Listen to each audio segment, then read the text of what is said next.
دفاعی معاہدہ اور 3 ممالک پاکستان، سعودی عرب اور ترکی پاکستان اور سعودی عرب کے درمیان ہونے والے دفاعی معاہدے میں شرکت کیوں کرنا چاہتا ہے؟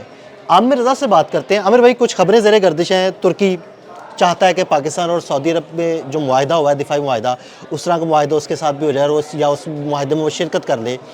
ہمارے ناظرین کو بتائیے گا آخر ترکی ایسا کیوں کرنا چاہتا ہے؟ دیکھیں، سب سے پہلی بات تو یہ ہے کہ ترکی وہ واحد ملک ہے جو کہ نیٹو کا رکن ہے۔ میں یہ بات اس لیے صرف شروع یہاں سے کر رہا ہوں کہ ترکی کو دفاعی تنظیموں کے اندر کام کرنے کا تجربہ حاصل ہے۔ یہ واحد مسلم ملک ہے، اور طیب اردوان جو اس کے صدر ہیں وہ ہمیشہ نیٹو کی طرز پر اسلامک نیٹو بنانے کی بات کرتے رہے ہیں، اور یہ بات میرا خیال ہے ہمارے وزیر اعظم شہباز شریف صاحب نے بھی قطر میں ہونے والے اجلاس میں کہی تھی کہ ایک اسلامی نیٹو بھی جو ہے اس کو ترتیب دیا جا سکتا ہے۔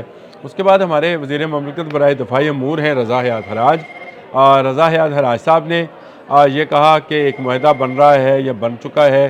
یہ بی بی سی نے رپورٹ بھی کیا کہ یہ معاہدہ جو ہے اس میں سعودی عرب، پاکستان اور ترکی جو ہے وہ دفاعی طور پر سگنیٹریز ہوں گے اور مل کر کریں گے، لیکن مسئلہ یہ تھا کہ ترکی اور سعودی عرب کے تعلقات کبھی ایسے دوستانہ سے مراد یہ ہے کہ ایسے نہیں رہے، خوشگوار نہیں رہے یا یہ کہہ لیں اچھے نہیں رہے کہ ان کا دفاعی معاملات میں کبھی آپس میں ایک دوسرے کے ساتھ رابطہ نہیں رہا ہے۔ اس میں ایک اگر برج ہے تو وہ پاکستان ہے، جس کے دونوں ملکوں کے ساتھ بہت اچھے تعلقات ہیں، یعنی سعودی عرب کے ساتھ بھی اور ترکی کے ساتھ بھی۔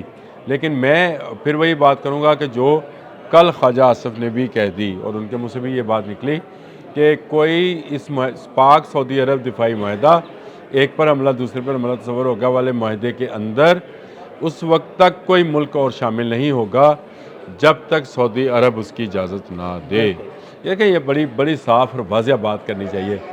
دو ملکوں کا مابین معاہدہ ہے، اگر تیسرا فریق ساتھ شامل کرنا ہے تو دونوں کا ایگری ہونا۔ ہوں گے تو تبھی ہوگا۔ خواجہ آصف کی بات کو نیگیٹو نہ لیجئے، اس کا مطلب یہ، میں اس کو پازیٹیولی اس طرح لیتا ہوں کہ پاکستان تو ایگری ہے اور اس نے کہا کہ سعودی عرب سے ہم مشاورت کر رہے ہیں، اگر سعودی عرب بھی ایگری ہوتا ہے تو ترکی کو شامل کیا جا سکتا ہے۔ بلکہ ایک انٹرویو میں رضا حیات حراج نے یہ بات بھی کہی تھی کہ یہ اتحاد جو ہے یہ آگے چل کر ایک بڑا اتحاد، جیسے نیٹو کا ایک اتحاد ہے جس کے آرٹیکل 5 کے تحت ایک پر حملہ سب پر حملہ تصور ہوگا، اسی طرح کا ایک بڑا اتحاد بن سکتا ہے جس میں آذربائیجان بھی شامل ہے، جس میں چین بھی شامل ہے، جس میں باقی اسلامی ممالک کو بھی آہستہ آہستہ شامل کیا جا سکتا ہے۔ تو اس وقت اگر آپ دیکھیں تو خطے میں Pakistan leading from the front ہے اور لیڈ کر رہا ہے، سب اس کی طرف دیکھ رہے ہیں کہ وہ اس کو کس طرف لے کر جاتے ہیں۔ لیکن پاکستان اور سعودی عرب کا جو معاہدہ ہے یہ یونیک اس لیے ہے کہ ان دو ملکوں نے یہ طے کر لیا ہے کہ ان کا دفاع جو ہے وہ مشترکہ ہوگا۔ طیب اردوان جو بات کر رہے ہیں اور ترکی کے جو اینالسٹ ہیں، میں نے ان کا بھی ذکر کیا تھا، ان کا بھی یہ کہنا ہے کہ ترکی شامل ہونا چاہتا ہے اس معاہدے کے اندر۔ یہ معاہدہ ہے اتنا بہترین کہ دنیا کے باقی ممالک بھی اس میں شامل ہونا چاہیں گے۔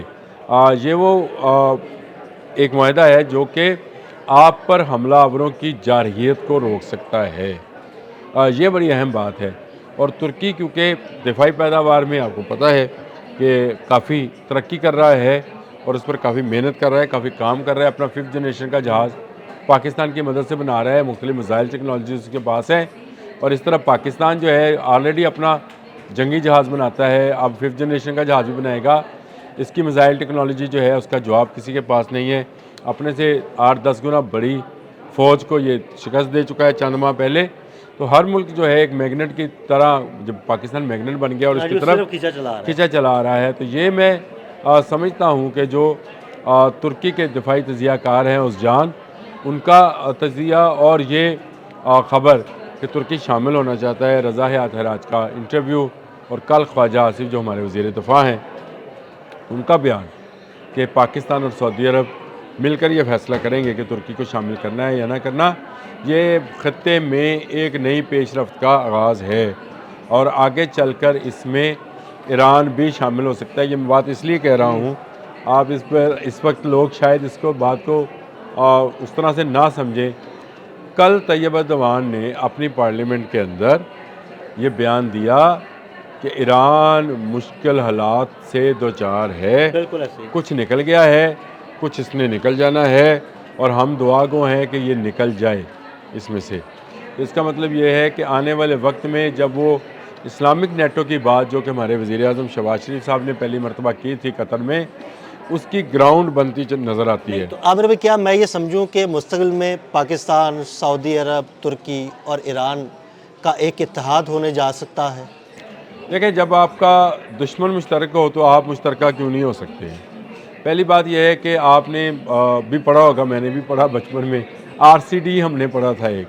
وہ RCD میں کون کون سے ملک تھے؟ پاکستان، ایران اور ترکی، یہی 3 ملک تھے. تو اس کا مطلب ہے ان کو آپس میں اتحاد اور اتفاق کے ساتھ رہنا آتا ہے. یہ اس سے پہلے بھی ایسے معاہدات میں گو کہ وہ معاشی معاہدہ تھا، دفاعی معاہدہ نہیں تھا. لیکن اب ضرورت یہ ہے کہ معیشت اور دفاع کو جوڑ دیا گیا ہے. بالکل، جس طرح سے بھی ایسی ہی ہے. جس طرح سے ڈونلڈ ٹرمپ جو ہے اپنے تیل کو وینزویلا کے تیل کے ساتھ ملا رہے ہیں، جس طرح سے انہوں نے کہا ہے کہ امن کا نوبل انعام نہیں ملا تو اب امن بھی نہیں ہوگا، یہ کل اس کا بیان ہے. تو اس کا مطلب یہ ہے کہ اب تجارت اور دفاع اس کو الگ الگ خانوں میں تقسیم نہیں کیا جا سکتا. اگر آپ کا دفاع مضبوط ہے تو آپ کی تجارت صحیح ہے، کیونکہ آپ پر لوگوں کا جو اعتماد ہے یا کانفیڈنس ہے وہ زیادہ ہے. آپ اس کی صرف ایک مثال لے لیجیے. چین کا دفاع مضبوط ہے تو چین کی تجارت مضبوط ہے.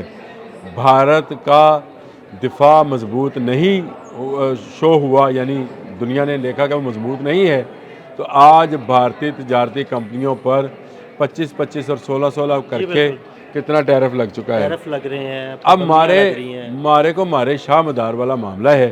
اگر آپ میں طاقت ہے تو آپ اپنی تجارت کو بڑھا سکتے ہیں، اور اگر آپ میں طاقت نہیں ہے تو پھر دنیا آپ کو منہ لگا. اور دوسری طرف اس کی ایگزامپل دیکھ لیں کہ پاکستان کی ایگزامپل دیکھ لیں. جب پاکستان کا دفاع مضبوط ہوا اور پاکستان نے بھارت کو شکست دی تو آپ کے GF-17 تھنڈر کے آرڈر پہ لائنیں لگ گئی ہیں. اچھا، وہ بھی چھوڑ دیں، لیکن اس کے علاوہ مختلف کمپنی جو ہیں جس میں ترکی بھی شامل ہے، امریکہ بھی شامل ہے، پاکستان میں معدنیات تیل کی تلاش میں نکل آئے.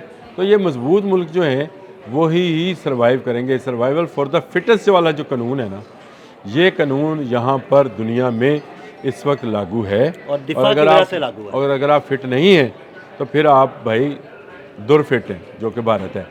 میرا خیال تو یہی ہے. اور میں یہ سمجھتا ہوں کہ یہ معاملہ جو ہے تجارت کا اور دفاع کا یہ ملتا جلتا ہے. تو ترکی بھی اس طرف دیکھ رہا ہے.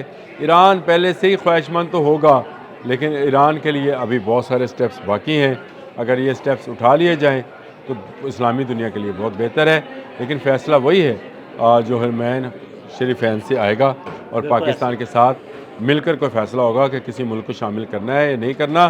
ہاں، اسلامک نیٹو کی ضرورت موجود ہے، جس کے آرٹیکل 5 نیٹو کی آرٹیکل 5 کے مطابق ایک پر حملہ سب پر حملہ ہے. تو یہ تو ابھی پاکستان اور سعودی عرب کا معاملہ ہے کہ ایک پر حملہ دوسرے پر حملہ ہے. کاش یا اللہ کرے، میں تو یہ کہوں گا کاش کو لفظ رہنے دیں، اللہ کرے انشاءاللہ کہ ایک پر حملہ تمام اسلامی ممالک پر حملہ تصور ہوگا اور اسلامک نیٹو بن کے رہے گی. بالکل، بہت شکریہ عامر رضا جی. بالکل، عامر رضا نے بڑی تفصیل کے ساتھ آپ کو بتایا کہ انشاءاللہ ایک وقت آئے گا جب اسلامک نیٹو بن کر رہے گی اور ایک اسلامی ملک پر حملہ دوسرے ممالک پر حملہ تصور ہوگا. عدیل احمد اور عامر رضا کو اجازت دیجیے گا. اللہ حافظ.